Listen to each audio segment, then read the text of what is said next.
Olá pessoal, vamos iniciar a apresentação do nosso trabalho. Competência digital e multiletramento na formação de professores, possibilidades versus realidade.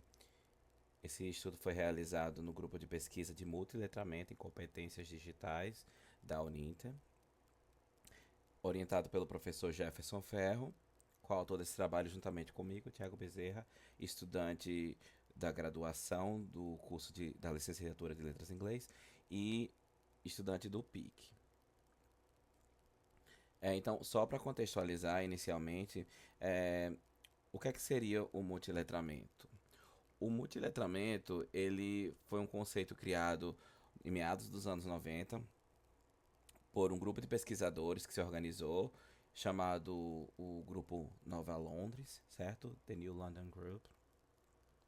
E esse grupo ele se uniu com o intuito de desenvolver uma proposta pedagógica mais adequada para a realidade contemporânea, para lidar com a influência das novas tecnologias e da globalização na sociedade, certo? Lembrando que apesar disso ter sido feito no final dos anos 90, a reflexão ainda é extremamente atual, é, apesar de a tecnologia ter evoluído bastante desde aquela época, certo? Então, basicamente, o que é que seria esse multiletramento? É uma proposta é, com o objetivo de responder a essas demandas tecnológicas, certo? Então, ela é uma expansão da noção de alfabetização e letramento mais tradicional e ela passa a ser um conceito mais amplo, considerando a multiplicidade de culturas, a maneira de interagir e das linguagens, certo? Que vão além da escrita e considera-se aqui a linguagem visual, linguagem verbal, sonora, linguagem espacial. A BNCC ela está totalmente alinhada com essa noção de multiletramento. E só para se ter noção do que ela pode englobar, ela engloba todos esses fatores que são transversais na sociedade atual, hoje em dia, que são a internet, a música, os vídeos, os memes, redes sociais, fake news, inteligência artificial, deepfake, as engenharias sociais, né? E o ensino à distância. Então, alguns autores, como o Mark Prensky, começou a denominar o que seriam os nativos digitais e os imigrantes digitais. E para eles, o que é que seriam esses nativos digitais? Basicamente são as gerações que já nascem imersas nessa tecnologia, certo? Através do uso dos smartphones, dos computadores, videogames, da internet, todas essas tecnologias existentes, certo? Já o imigrante digital, eles seriam aqueles que nasceram no momento mais analógico da sociedade, em especial antes dos anos 80, certo? Alguns depois também, mas especialmente antes. Então, que em algum momento eles são obrigados a entrar nesse mundo digital, mas sem a mesma familiaridade dos nativos, que já nasceram imersos nesse contexto, né? Então, para o imigrante digital, muitas vezes há um pouco mais de resistência por haver uma dificuldade maior em lidar com essas tecnologias. Então, assim, baseado nessa ideia de que esse mundo digital tá aí, passou-se a compreender que são necessárias competências digitais para lidar com as tecnologias e o mundo digital.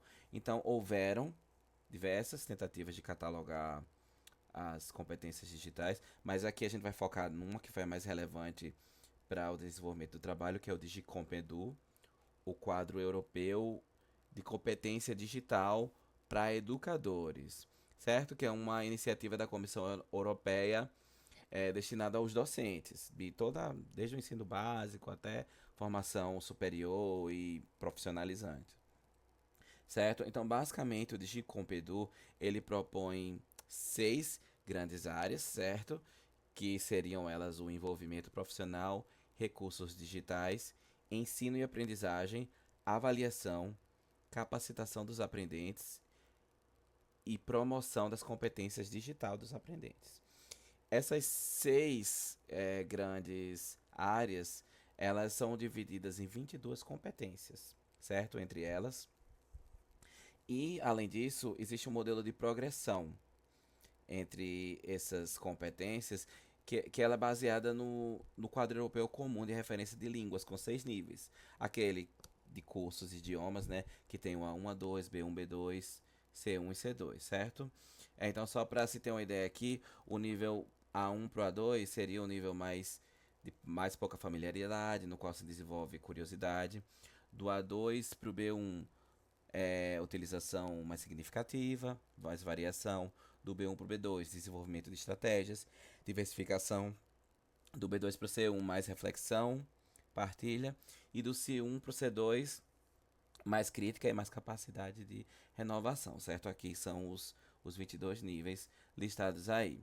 Então, só para se entender, o objetivo desse trabalho foi fazer um mapeamento referente às competências digitais dos participantes do grupo, certo? Do projeto de pesquisa da pedagogia dos multiletramentos e formação de professores. E uma reflexão acerca de exemplos e possibilidades de uso real das competências digitais na prática docente. O grupo ele é composto por alunos da graduação e da pós-graduação, atuantes tanto no ensino básico e superior. Foram utilizadas ferramentas digitais para isso. Para o mapeamento, a gente utilizou um formulário no Google Forms, composto por 22 questões, certo? Então, elas divididas nos mesmos grupos, nas 6 grandes áreas do Digicompendu.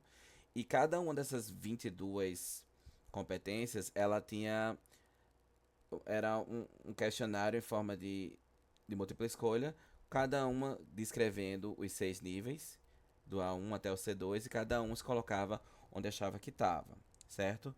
E para reflexão a gente fez um Padlet com as mesmas 22 subcategorias, na qual você poderia fazer um comentário contribuindo baseado na sua experiência e nos seus estudos, né?